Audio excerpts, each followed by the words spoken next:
Topping our worldly today is a tale that seems straight out of a spy novel. So audacious, so horrific. It would have to be a work of fiction, but it's all too true. An ex-KGB agent mysteriously poisoned while having tea at a London hotel. Within days, he was dead. Well, it turns out that the plot to kill Alexander Litvinenko was likely approved at the Kremlin's highest level by none other than Russian President Vladimir Putin. That conclusion, according to a report released this morning by investigators in the UK, where Litvinenko was poisoned with polonium-210 in the year 2006. Let's get right to CNN's international diplomatic editor, Nick Robertson, who's live in London. Nick, what do investigators believe was the motive beyond the fact that he was an ex-KGB spy? Yeah, sure. One of the things, Jake, was that he was very critical of Putin. He moved to UK in the year 2000, and he alleged such things as the big apartment bombings in Moscow in 1999 that allowed Putin to go to war in Chechnya were really a put-up job by the state. There was that. That was when he was talking about that. That was big, explosive news. We kind of know about it a little more now, but that was a big deal at the time. He was also helping the British intelligence services unravel the Russian criminal mafia that were operating clandestinely in the UK. So there was a number of reasons that Putin might have a good, strong need, if you will, to silence him. And something also about alleging that Putin is a pedophile? There was some of that too.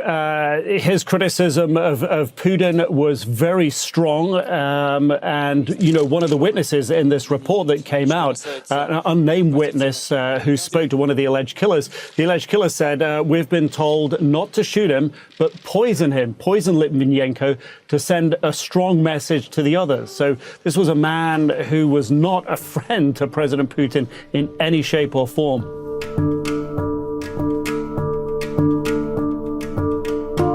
Welcome to Gaslit Nation, a show about corruption in America and rising autocracy worldwide.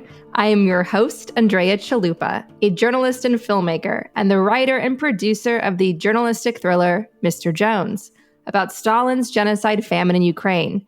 The film the Kremlin doesn't want you to see, so be sure to watch it. In this week's bonus show, Russian mafia expert Olga Lautman and European analyst Monique Camarra of the Kremlin File podcast join me for a discussion of who made Vladimir Putin. Now, that kicks off with a discussion of a play. The creator of The Crown on Netflix, Peter Morgan, has a play that was a big hit in London that's now on Broadway.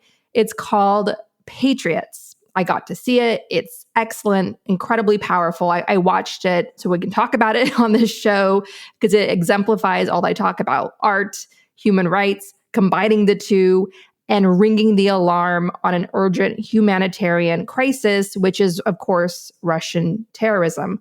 Patriots focuses on Boris Berezovsky, a Russian oligarch and former kingmaker who helped bring Putin to power.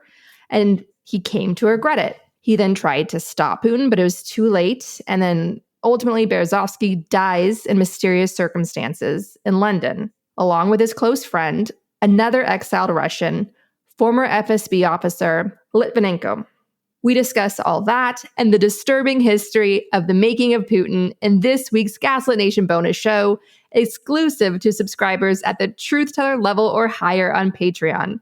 To hear the full episode, all bonus shows, ad-free, subscribe at the Truth Teller tier or higher on patreon.com/gaslit. That's patreon.com/gaslit. All right, everyone, reminder, join us for the first Gaslit Nation phone bank of the season, Thursday, June 20th, 6 p.m. Eastern. We'll be making calls with Indivisible into Republican hostage states, planting seeds of hope and change. And another reminder, we're having a special live taping of Gaslit Nation on June 25th, Orwell's birthday, at 12 p.m. Eastern with Kremlin File. And Craig Unger, the author of several best-selling books, House of Trump, House of Putin, The Untold Story of Donald Trump and the Russian Mafia, American Compromise, How the KGB Cultivated Donald Trump, and Related Tales of Sex, Greed, Power, and Treachery, which of course exposes Jeffrey Epstein's network. And House of Bush, House of Assad, the secret relationship between the world's two most powerful dynasties. Get your tickets to that by signing up at the Truth Teller level or higher on patreon.com/gaslit. That's patreon.com/gaslit. You'll receive the Zoom link the morning of the event. And that's, again, June 25th, Orwell's birthday. Now, some comments from our subscribers at the Democracy Defender tier and higher on Patreon. Their comments focus on Israel and Palestine in reaction to our coverage here at Gaslit Nation. As you know by now, the International Criminal Court at The Hague charged Israel and Hamas leadership with separate war crimes. Israel was charged with causing extermination, using starvation as a method of war, including the denial of humanitarian relief supplies, and deliberately targeting civilians in conflict. Hamas's leadership was charged for their October 7th terrorist attack that deliberately killed over 1,200 Israelis, the vast majority civilians, with 250 hostages taken, the majority believed to be killed by now. The ICC ruling, established by an international team of highly respected prosecutors and investigators, including advisor Amal Clooney, confirmed what I've been saying since October 7th. Israelis and Palestinians must be liberated from their leadership, which deliberately caused this war. Here's what I have to say about the ICC ruling. Back in March 2023, the ICC issued an arrest warrant for Putin for war crimes. Finally, the US, which is not signed on to the ICC, should make a secret deal with a country like South Africa, which said it would not arrest Putin if he visited, that if they can lure Putin to South Africa and have him arrested, the US will do the same with Netanyahu through an allied country like Ukraine, where Netanyahu could conceivably visit. He's been considering going to Ukraine for some time. There's a big Jewish population in Ukraine. Ukraine's leadership will have to carry out the arrest at US orders and will likely enjoy it, given how Netanyahu has repeatedly denied the request for military aid. Obviously, this would be harder with Hamas leadership since they're hiding in their tunnels under Gaza and hiding in their luxury apartments in Qatar. Maybe Hamas leadership could be lured to, let's say, Azerbaijan on a rusty old helicopter on a foggy day, like Iran's president. So I want to just comment, obviously, on that story about the death of Iran's President Raisi, the butcher of Tehran.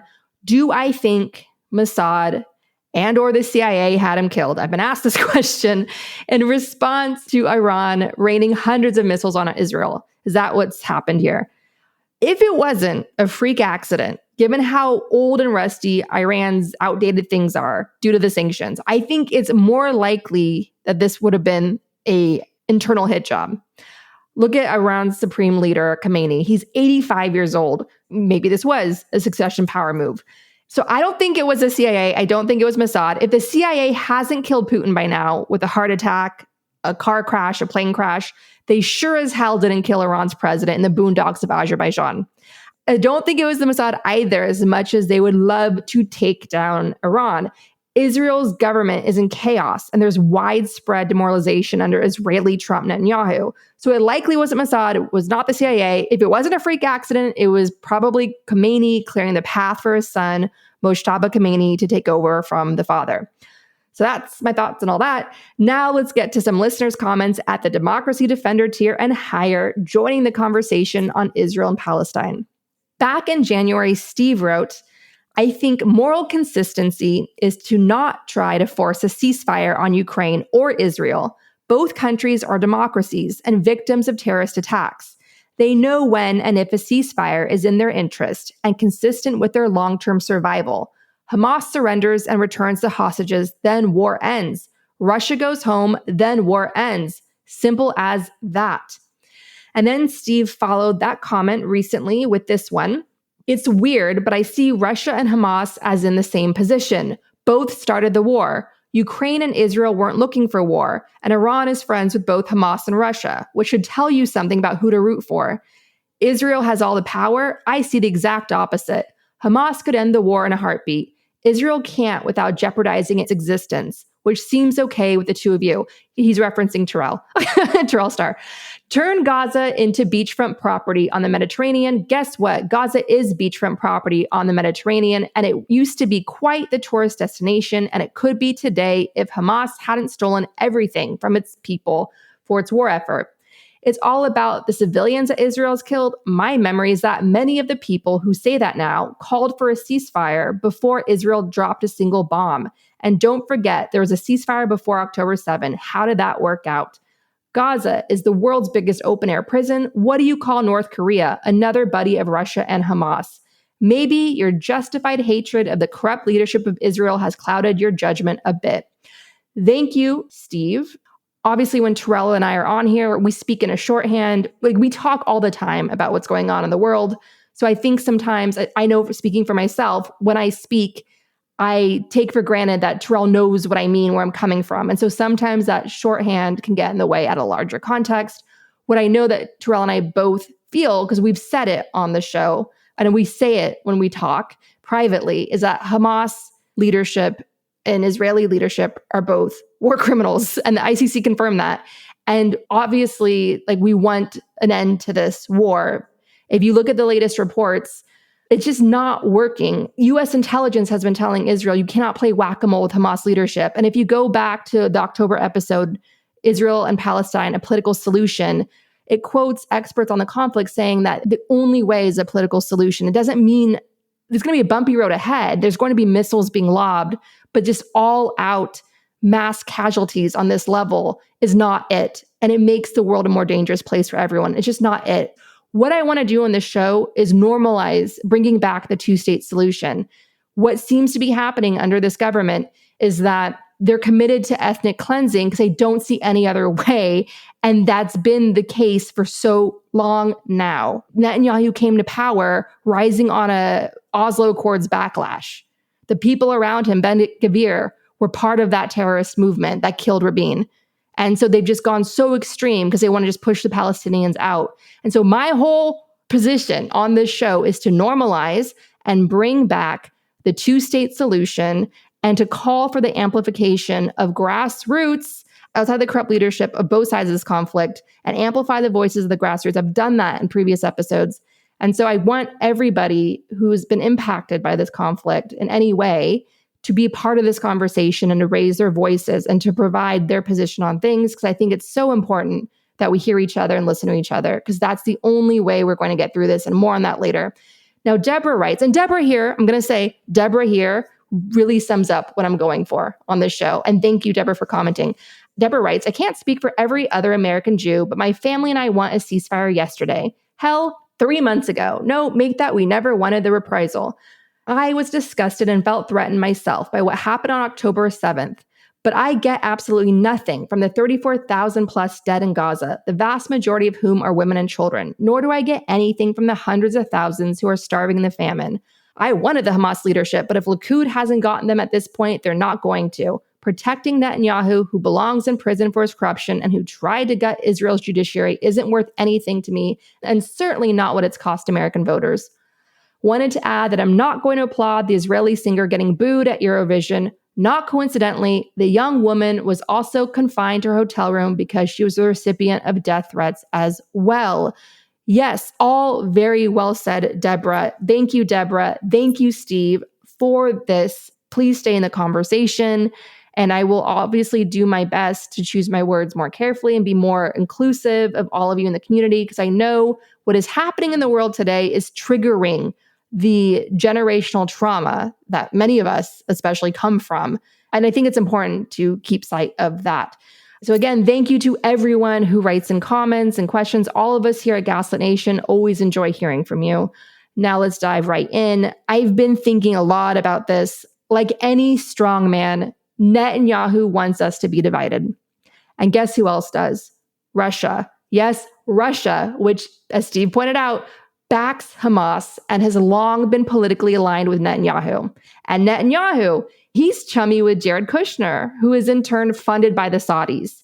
You know, the Saudis, who have invested heavily in destroying the US from within, via Fox News, via their disinformation garbage patch Twitter, and yes, even Elon Musk's Twitter, not to mention the 9/11 hijackers, all of them that came from Saudi Arabia. If you need a deep dive, read Craig Unger's book, House of Bush, House Assad, to get the full picture of Saudi Arabia's long game to undermine us, aided by corrupt Americans, mainly in the Republican Party. So all of this is to say the Hamas-Israel war is the latest strategy by powerful oligarch forces on both sides of the conflict to divide and conquer. And it's working. Look at the United States right now. It's working. We cannot let them divide us. We cannot let them destroy our bonds and our communities. Here's a personal story. I've lost a friend here in New York who used to be my emotional safe space. She's convinced Hamas are freedom fighters and got mad when I dared to challenge that. That was a deal breaker for her, and I'm not alone in losing friendships over this war. I'm sure many of you listening have as well. It's demoralizing, especially with everything else we're up against in this scary election. The oligarchs at home and abroad are trying to grind us down, emotionally exhaust us, confuse and separate us. Their goal? To overwhelm our ability to process and act on clear, credible facts so that we can't build a world free from oligarch terror. They want us to take sides because the oligarchs are on both sides of the wars they create to immobilize us and stay in power. It's a classic strategy of divide and conquer. Whose side should we be on in the Israel-Hamas war? Be on the side of the civilians caught in the crossfire of war criminals. Would I want what Israel's doing to civilians in Gaza to be done to Russian civilians who support the invasion of Ukraine? Absolutely not. Would I want what Hamas did to Israeli civilians on October 7th to be done to Russians cheering the bombing of my beloved Kharkiv where we filmed Mr. Jones? No. Stay grounded in decency, empathy, and holding governments accountable, and never lose sight of our shared humanity. That includes not cutting out people from your life, unless they're MAGA supporters, and go ahead. Revolutions aren't built by people who see eye to eye on every issue. Change comes when people put aside their differences and build diverse coalitions. I promise to always listen to you with an open mind and an open heart, because this is a conversation. This show has always existed to bring people together, to build political power, because there's no substitute for political power. The oligarchs we're up against know that. That's why they're throwing $1 billion into this election. We don't have that kind of money, but we have each other. Our superpower is that there's more of us than there are of them. They want to make us forget that through their wars, including their culture wars. There's more to say on this, and we're not going to cover it all in this episode. This discussion will be continued, and I want to hear from you. I read everything you write. I know very well the historical trauma many of us carry. I carry it too, and it's compounded by the collective trauma we're facing in an age of uncertainty. But I promise, if we refuse to look away, if we refuse to abandon each other, if we call each other in rather than call each other out, if we have patience with ourselves and others to help carry each other through this, we're going to build together, despite all the effort they're making to break us apart. Remember, America, especially white America, was asleep until Donald Trump came to power with Russia's help in 2016. The big blue wave in 2018 was a revolution, and it's not over. We're just getting started. Now, my discussion with Russian mafia expert Olga Lautman and European analyst Monique Camarra of the Kremlin File podcast, exclusively for our subscribers at the Truth Teller level on patreon.com/gaslit. Sign up to hear this and all bonus shows. Thank you to everyone who supports Gaslit Nation. We could not make this show without you.